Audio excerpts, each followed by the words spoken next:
from heaven, where those fields of stumps they beckon. Tell me it's nice to see you, tell me how be you, and those friends I'm longing to see, if you're from Union Bay or Courtney or Cumberland. Welcome back, listeners, to Sandman Stories Presents, a folklore podcast where I read you to sleep or until the next story. I'm your host, Dustin. And if you want more Sandman that's too spicy for the main feed, go ahead and jump over on the Patreon for free $99. And I just got a new Patreon, Kate Shaw of the Strange Animals podcast. If you haven't listened to that, go check her out. It's awesome animal stories. And today we are back in the book of Canadian folklore written down by Cyrus MacMillan. In today's story, we're going to learn about the fall of Spiderman, who used to live up in the stars. Okay, let's begin. The fall of Spiderman. In the olden times, Spiderman lived in the sky country. He dwelt in a bright little house all by himself, where he wove webs and long flimsy ladders for people to go back and forth between the sky and the earth. The star people often went to earth at night, where they roamed around as light fairies, doing good deeds for women and children, and they always used Spiderman's ladder. Spiderman had to work very hard weaving his webs and spinning the yarn for his ladders. One day, taking a break from his work, he looked down at the earth and he saw many of the earth people playing games and taking sweet syrup from the maple trees, or gathering berries on the rolling hills. But most of the men were lazy and idle and did nothing. The women were all working in the fashion of the Indians of those days. The men worked, but barely. And Spiderman said to himself, "I would like to go to the earth country, where men waste their time away. I would marry 4 wives who would work for me while I kick back, for I need a rest." He was very tired from his work, because he kept at it day and night, always spinning and weaving his webs.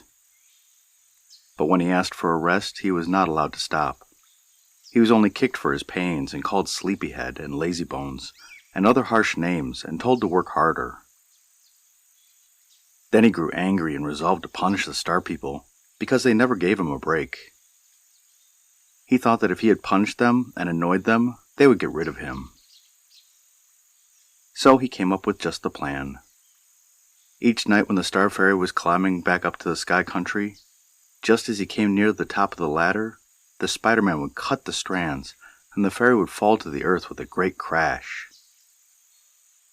Night after night he did this, and he chuckled to himself as he saw the sky fairies tumbling through the air and kicking their feet, while the earth people looked up at them and called them shooting stars. Many star people fell to the earth in this way because of Spiderman's tricks, and they could never go back to the sky country because of their broken limbs or their disfigured faces. For in the sky country, the people must all have perfect faces and forms. But Spiderman's tricks did him no good. The people would not drive him away because they needed his webs and he was kept busy. At last he decided to run away on his own, and one night when the moon and the stars had gone to work and the sun was still asleep, he said farewell to the sky country and let himself down to earth by one of his own strands of yarn, spinning it as he dropped down. In the earth country he married 4 wives as he had planned, for he wanted them to work for him while he rested. He thought he had worked long enough. All went well for a time, and the lazy Spiderman was quite happy, living his lazy and contented life. He didn't spin a strand, nor weave a web. No men on earth were working, only the women toiled. At last, Glooskap, who ruled the earth back then, became very angry because the men in these parts were so lazy, and he sent famine into their country to punish them for their sins. Famine stealthily crept into the land, and it gathered up all the corn, and it carried it off. Then he called all the animals and the birds and the fish of the sea and the river, and he took them away with him. There was nothing left to eat in all the land, only the water remained. The people were very hungry, and lived on water for many days. Sometimes they drank the water cold, sometimes hot, sometimes lukewarm, but at best, it was just water. The Spider-Man soon grew tired of this strange diet. Water cooled his hunger, but it just wasn't the same. It filled his belly and swelled him to a great size, but it brought him little nourishment or strength. So he said, "There must be good food somewhere in the world. I will find it." That night, when all the world was asleep, he took a large bag and softly crept away from his wives, and set out on his quest for food. He did not want anyone to know where he was going. For several days he traveled, living only on water, but he found no food, and the bag on his back was still empty. At last one day he saw birds in the trees, and knew that he was near the border of Hungerland. That night in the forest, when he stopped at a stream to drink, he saw a tiny light peeking out through the trees.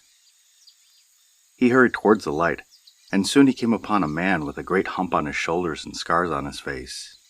He had a light hanging on his back, with a shade on it that it could close and open. Spider-Man said, "I'm looking for food. Tell me where to find it." The Lantern Man said, "Do you want it for your people?" Spider-Man said, "No, I want it for myself." Then the Lantern Man laughed and said, "You are near the land of plenty. Follow me and I will give you food." Then he flashed the light on his back, opening and closing the shade, so that the light flickered, and he set off quickly through the trees. Spider-Man followed the flashing light in the dark, but he had to go so fast that he was almost out of breath when he reached the house where the Lantern Man had stopped. But he only laughed when he saw Spider-Man coming puffing wearily along with his fat and swollen belly. He gave him a good meal, and the Spider-Man felt better after his long fast. Then the Lantern Man said, "You are Spider-Man, who once weaved webs in the sky. I too once dwelt in the Star Country.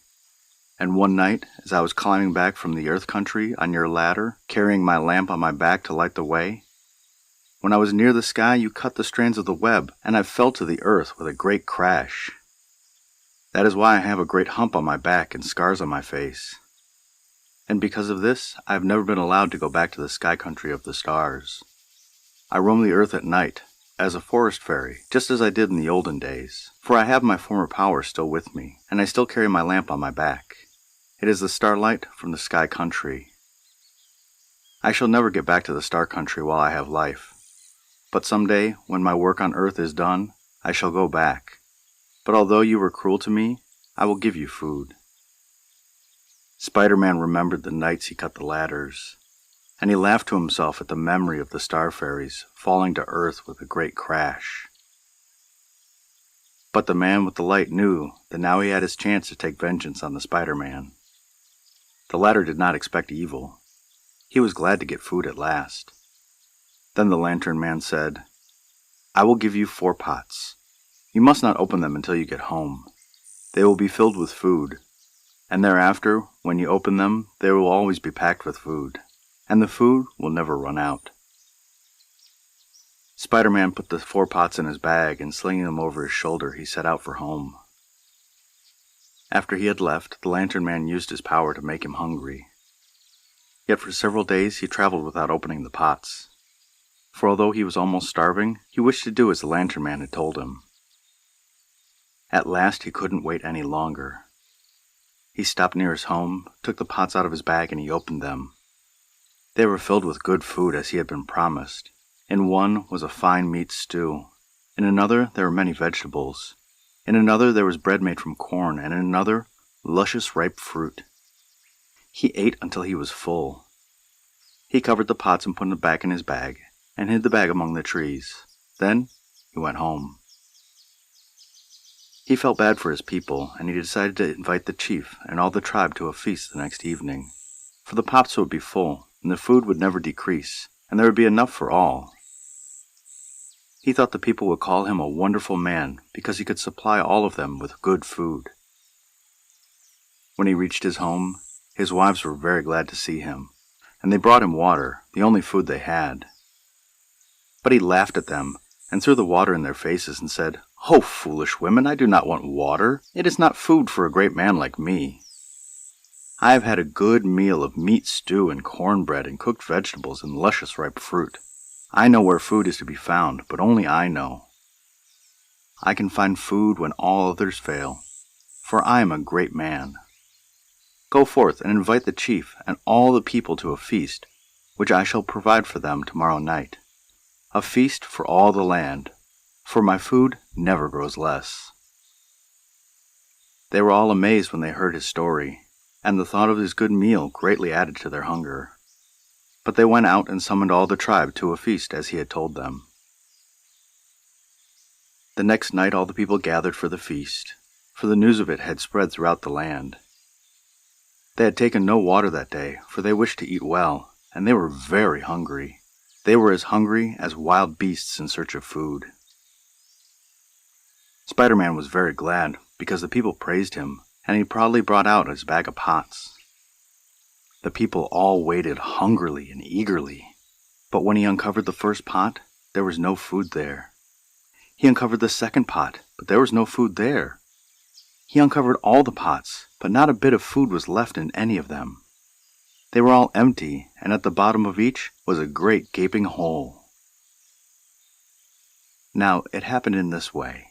When the Lantern Man, the Star Fairy, had given the pots to Spiderman, he knew well that the Spiderman would disobey his orders, and that he would open the pots before he reached his home. He chuckled to himself, for he knew now that he could take vengeance on the web weaver who had injured him. So when the Spider-Man had left the pots among the trees, the Lantern Man used his magic power and made holes in the pots, and the charm of the food was broken, and all the food disappeared. When the people saw the empty pots, they thought that they had been purposely deceived. The remains of the food and the smell of the stew and of the fruit still clung to the pots. They thought the Spider-Man had eaten all the food himself, so in their great hunger and their rage and their disappointment, they fell upon him and beat him and bore him into the ground, while the humped man with the lamp on his back, hiding behind the trees, looked on and laughed in glee. Then the people split Spider-Man's arms to the shoulders and his legs to the thighs, so that he had 8 limbs instead of 4. And the Lantern Man, the Star Fairy named Firefly, came forth from behind the trees and stood over the fallen Spider-Man. He said, "Because of your cruelty to the other star people, you will always crawl around on 8 legs, and you will have a fat round belly because of the water you drank, and sometimes you will live on top of the water. But you shall always eat only flies and insects, and you will always spin downwards and never upwards, and you will often try to get back into the star country, but you shall always slip down again on the strand of yarn you have spun." Then Firefly flashed his light and quickly went away, opening and closing the shade on his lamp as he flitted among the trees. And to this day, Spider-Man lives as the Lantern Man said, because of the cruelty he practiced on the Star Fairies in the olden days. The end. 1912, our gas committee was put on the shelf. Well, first we all walked out, and then we were locked out, and then by a foul we were all but knocked out. Our union miners faced guns in jail. Hundreds of us were held without bail, but by August 1914 our labor they were courting, but they blacklisted me. Are you from Benson? Well, I love the explanation of the Spider-Man and the Firefly. The cruelty of Spider-Man was well punished. And the 4 wives thing, it's like, well, I'm just going to get you to work for me. That's not what marriage is. And I'm, of course, excited about more stories in this book. We got quite a while to go. And the podcast shout-out is to Just the Zoo of Us. It is hosted by Alan and Christian, and they talk about animals and rate them. It is also wholesome as heck. Go and listen to them. And the listener shout-out is to Christchurch, New Zealand. Located on the South Island, this city has for years been confused with the actual capital of New Zealand, Wellington. Oh, I almost said Auckland there. Oops. Hey. And if I'm lucky enough to visit the country of long white clouds, I would love to see the Marmite factory, although I have heard that it has moved too. But to my listener in Christchurch, I say, thank you for surviving Marmageddon, and good night.